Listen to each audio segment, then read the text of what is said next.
Hello everyone, ఇవాళ మనతో పాటు ఉన్నారు creative director and political analyst Geeta Krishna గారు. వారితో మాట్లాడదాం. Hi sir. Hi sir, Nayanthara ఇంకా ధనుష్ వాళ్ళిద్దరి మధ్య ఒక పెద్ద గొడవ అవుతుంది సోషల్ మీడియాలో. సో దానిపైన మీ అభిప్రాయం ఏంటి? సోషల్ మీడియాలో కాదు, యాక్చువల్గా కోర్టుకి వెళ్ళింది. ఓకే. కోర్టులో ఫైల్ చేశారు. ఫైల్ చేసినప్పుడు మనం కూడా జాగ్రత్తగా మాట్లాడాలి. బికాజ్ కోర్టులో కేసు ఉన్నప్పుడు దాని పూర్వపరాలు కరెక్ట్గా తెలుసుకోకుండా మాట్లాడకూడదు. యాక్చువల్గా ఎస్టాబ్లిష్డ్ హీరో అయిన ధనుష్, వాళ్ళ ఫాదర్ ధనుష్ కంటే చిన్న వయసులో ఉన్నప్పటి నుంచి తెలుసు. చేతులు కట్టుకుని ఉంచేవాడు. చాలాసార్లు చెప్పాను, చేతులు కట్టుకుని ఇళయరాజా నుంచినవాడు. ఫస్ట్ ఫిల్మ్ చేయడానికి చాలా కష్టపడ్డాడు. ఎన్ రాసావిని మనసులే అని సినిమా మీనాన్ని పెట్టి తీశాడు. తర్వాత చాలా కాలం తర్వాత రీ రికార్డింగ్ చేశాడు మనవాడు. ఇళయరాజా చేసిన తర్వాత సినిమా హిట్ అయింది. తర్వాత మెల్లిమెల్లిగా అతను ఒక చూడడానికి కూడా బాగుండేవాడు కాదు, కస్తూరి రాజా. యాక్చువల్ ధనుష్ బావుడు ఆ పెద్దోడు డైరెక్టర్ చలవరాజు నాడు బావుడు. They made it. కష్టపడి మొత్తానికి ఒకటి డైరెక్టర్ ఒకటి యాక్టర్ అయిపోయాడు. వాళ్ళ బ్రదరే ఒక సినిమాలో ఇంట్రడ్యూస్ చేశాడు ఈ అబ్బాయిని. వీళ్ళు యుక్త వయసులో ఉన్నప్పుడు వాళ్ళ ఫాదర్ ఈలోగా 7 సినిమాలు చేసేసి పాపులర్ అయిపోయాడు. కస్తూరి రాజు పూర్తి అతని పేరు కస్తూరి రాజు అని పెట్టుకున్నాడు. ఖదీర్ అని ఒక ఉన్నాడు, అతనికి మన తెలుగులో రాజ్ కిరణ్ అంటారు. అతను బండగా ఉండేవాడు. అతను పెట్టుకుని అందమైన మీనా చిన్నపిల్లప్పటికి అమ్మాయిని పెట్టి తీసాడు. Cinema super hit. ఎన్ రాసావిని మనసులే. అప్పటికి వీళ్ళు కుర్రోళ్ళు దాని పెద్దోళ్ళు అయ్యారు. పెద్దోళ్ళు అయిన తర్వాత ఒక యాక్టర్ ఒక డైరెక్టర్ అయ్యాడు. సెల్వరాఘవన్ డైరెక్టర్, యాక్టర్ వచ్చి ధనుష్. తర్వాత రజనీకాంత్ అల్లుడు కూడా అయిపోయాడు. ఆ సినిమా చూసి అమ్మాయి లైక్ చేసింది. సెల్వరాఘవన్ సినిమా అంటే చూసే చాలా అమాయకంగా ఉన్నాడు, నోట్లో వెళ్ళి పెడితే కొరకడం అనుకుంటే, తర్వాత కట్ చేస్తే వీడి చాలా ముదురు, నేను చాలా ముదురుని అన్నాడు అనమాట ఇండస్ట్రీలో.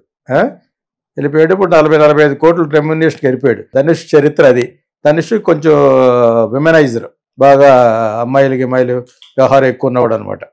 అందరూ ఉంటారు. దాని గురించి స్పెషల్గా చెప్పుకోవాల్సింది ఎందుకంటే ఒకప్పుడు సుచి లీక్స్లో చెప్పేసింది అమ్మాయి ధనుష్ గురించి, ఇంకా చాలా మంది గురించి చెప్పింది. వాళ్ళందరి గురించి ఎందుకులే కానీ మొత్తం అందరు బండారాల్లో బయట పెట్టేసింది. సుచి అంటే సింగర్ 1.5 year బ్యాక్ ఒకసారి పెట్టింది, మొన్న మళ్ళీ పెట్టింది. అప్పుడప్పుడు మెంటలు వస్తూ ఉంటుంది అమ్మాయికి. మెంటలు వచ్చినప్పుడల్లా చెప్తూ ఉంటుంది అనమాట. అద్దంలో చూసుకున్నప్పుడు మెంటలు వస్తూ ఉంటుంది అనమాట.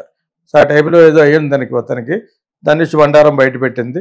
ధనుష్ బండారు, టీ రాజేంద్రన్ కొడుకోకుండా చెంబు అని అతని బండారు అందరికీ ఉంటాయి. ఎవరు లేకుండా సినిమా ఫీల్డ్కి వచ్చి ఏమి లేకుండా సర్వతంగ పరిత్యాగలాగా సద్గురులాగా అలా ఉంటారా? ఉండరు కదా. అందరూ ఇది గ్లామర్ ఫీల్డ్. సో అవకాశాలు ఎక్కువ ఉంటాయి, ఎక్స్ప్లాయిటేషన్ ఎక్కువ ఉంటుంది. దానికి మన వాళ్ళు రకరకాల పేర్లు పెట్టి క్యాస్టింగ్ కవచ్చు, ఆ కవచ్చు అంటూ ఉంటారు. ఏ కవచ్చు అన్నా కూడా వాళ్ళ కవచ్చు వాళ్ళకి ఉంటుంది. అమ్మాయి రావాలి, హీరోయిన్ రావాలి, ఇవన్నీ ఉంటాయి సాధారణంగా. సో ఆ విధంగా మనవాడు కూడా బాగా ఎక్స్ప్లాయిటేషన్ ఒక లెవెల్కి వెళ్ళిపోయాడు. మంచి ఇల్లు కట్టాడు. రజనీకాంత్ నుంచి బయటకు వచ్చేసిన తర్వాత రజనీకాంత్, ఆ అమ్మాయి కూడా ముదిరే. రజనీకాంత్ కూతురు కూడా తక్కువ లేదు కానీ ఫుల్. సో వీళ్ళిద్దరికి కుదరలేదు, అయిపోయింది. చెప్పాను కదా ఇద్దరు కలిసి బతకలేరని. అక్కడికి 10-15 ఏళ్ళు అయిన ఇంకేం బతుకుతారు? 10-15 ఏళ్ళు అయిన తర్వాత ఐశ్వర్యతో వచ్చినా అభిషేక్ వచ్చినా బతకట్లేదు. ఇంకా మోజు తిరిగిపోతే చిరాకు వచ్చేస్తారు అనమాట. పొద్దుడు లేచినారు ఏడు మొహం చోట పెట్టండి. సో మామూలు వాళ్ళకే ఉంది, సినిమా వాళ్ళకి ఉండటానికి ఏముంది? సినిమా వాళ్ళకి ఎక్కువ ల్యూరింగ్ ఉంటుంది. ల్యూరింగ్ అంటే టెంప్టేషన్ ఎక్కువ ఉంటుంది బయట. పాత ప్రియులు, కొత్త ప్రియులు, పాత కొత్త కలయికలతో పుట్టుకొచ్చిన ఇంకో కొత్త ప్రియుడు జరుగుతూ ఉంటాడు. అంచేత ఇవి నిలబడవు. సో మనవాడు అలా కొంచెం నిలబడకుండా కొంతకాలం మీనాకు కూడా హస్బెండ్ చచ్చిపోయాడు కాబట్టి మన మీనా మీద ఏమైనా మోజు చూపించడమో లేకపోతే వాళ్ళ ఇంటికి వెళ్ళడం చూసారు మన వాళ్ళు సోషల్ మీడియాలో. బుక్లు, చెవులు, కాళ్ళు కొరికేస్తున్నారు. మీనాన్ని పెళ్లి చేసుకుంటున్నాడు అంటారు. అదేమో న్యూస్ ఉంది. తనకు భర్త పోయాడు, చేసుకోవచ్చు. మనకి ఏదో ఒకటి కావాలి కాబట్టి, గిలిగింతలు పెట్టే న్యూస్ కావాలి కాబట్టి అది కూడా మాట్లాడుకున్నాం. అది ఎంతవరకు నిజమో తెలియదు కానీ, బట్ ఈ was having some kind of talks vibes with Meena also రీసెంట్గా. సో మనవాడు సినిమా ప్రొడ్యూసర్గా తయారై డైరెక్టర్ కూడా అయిపోయాడు రాయన్ తోటి. సినిమా కూడా హిట్ అయిపోయింది. సో తర్వాత హాలీవుడ్లో కూడా యాక్ట్ అయిపోతున్నాడు. అవెంజర్స్ సినిమా డైరెక్ట్ చేశాడు కదా, ఆ సినిమాకి సంబంధించిన వాళ్ళ ఇతన్నే ఇండియన్ కౌంటర్ ఫిట్గా. అంటే ఇతను ఇండియాలో, సౌత్ ఇండియాలో కూడా ఫేమస్. మరి బాలీవుడ్లో పెడితే సౌత్ ఇండియన్ చూడరు. అందరికీ సరిపడ్డవాడు ఎవరంటే ధనుష్. ఒక విధంగా తమిళ నుంచి ఒక పాన్ ఇండియా హీరో, చూడడానికి బాగోడు కానీ.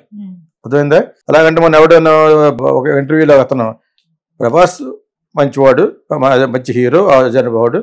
అమ్మాయిలు కూడా నీ ఫస్ట్ హీరో ఎవరు అంటే ప్రభాస్, సెకండ్ ప్రభాస్, థర్డ్ ప్రభాస్ అన్నప్పుడు నేనేం చేయను? నాకు అలాగే దానికి తప్పడుతున్నాడు. అతను తప్ప ఇంకెవరు లేరా అండి హీరో అని చెప్పేసి. అలా నేను అనలేదు, నా సెంటెన్స్లో ఎక్కడ లేదు. బాగుంటాడు, బాగున్నాడు చెప్పకూడదా? నేను అమ్మాయిల తరపు నుంచి కాబట్టి నా తరపు నుంచి కూడా బాగుంటాడు. సో కొంచెం చిన్నప్పటి నుంచి తెలిసినట్టు లెక్క నాకు, కాకినాడలో ఉండేవాడు కాబట్టి. సో ఆ విధంగా ధనుష్కి మనిషి బాగున్నా బాగోలేకపోయినా మంచి యాక్టర్, బాగా నటించగలిగిన యాక్టర్, మంచి బికాజ్ అతను పుట్టి కొంచెం 10 ఏళ్ళ వయసులో ఉన్నప్పటి నుంచి వాళ్ళ ఫాదర్ డైరెక్టర్ కాబట్టి సినిమా వాతావరణంలో పెరిగారు. వాళ్ళు మన ప్రొడ్యూసర్ జయకృష్ణ అని ఆయనకి ఇల్లు ఉండేది శాలిగ్రామంలో మద్రాసులో. వీళ్ళు ఫస్ట్ సక్సెస్ చేసింటే ఆ ఇల్లు కొనుక్కున్నారు వీళ్ళు కస్తూరిరాజు పైకి వచ్చినప్పుడు. దాని తర్వాత చాలా లక్ ఏర్పడింది ఇతనికి. వాళ్ళ ఫాదర్తో పాటు వీళ్ళు కూడా బాగా దినదిన ప్రబద్ధమానంగా అభివృద్ధి చెందారు, బాగా పైకి వచ్చారు. రజనీకాంత్ కూడా అల్లుడు ఎందుకు అయిపోయాయంటే అమ్మాయికి ఇష్టమైంది కాబట్టి. సో ఇప్పుడు విడిపోవడానికి ప్రయత్నిస్తున్నారు కానీ మళ్ళీ కలిసి ఉందామా పెడతారు వాళ్ళను, ఎందుకు ఇంత వయసు వచ్చిన తర్వాత అన్నట్టుగాను. కాకపోతే అండర్స్టాండింగ్ ఉంటుంది, నీ ఎఫర్ట్లు నీ, నా ఎఫర్ట్లు నాది. అలా ఉంటే ఏ కూడా ఉండదు. ఇది డివోర్స్ ఏంటి, ఇట్స్ పీస్ ఆఫ్ పేపర్, ఎందుకంటే నువ్వు అందుకుని పెట్టినట్టు అనమాట.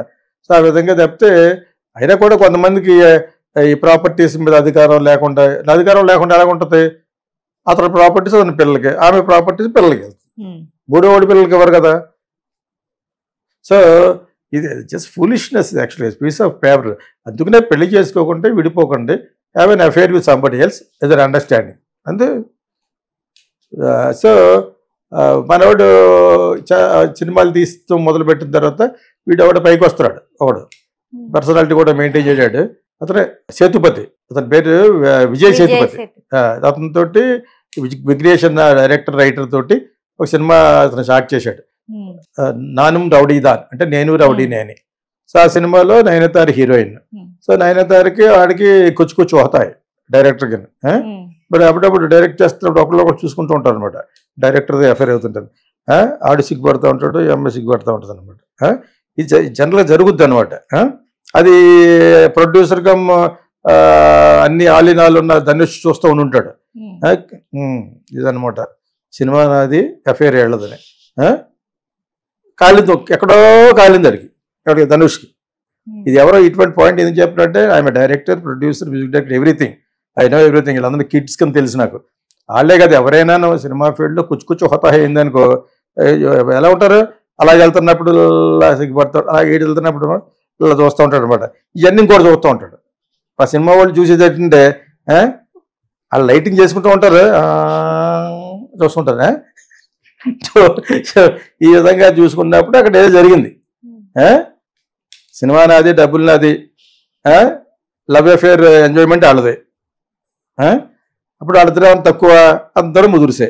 ఇక్కడ అందరూ ముదురుసే నాతో పాటు. అదేంటప్పుడు నన్ను కలుపుకొని ఏడుతారు మళ్ళీ. అందరూ ముదురుసు ఆఫ్ ఇండియా. అందరూ అమ్మాయి లక్కిచ్చి స్మైల్ వేస్తుంది అనుకో, వెంటనే వెనకాల అయిపోతాను కారు వేసుకుని.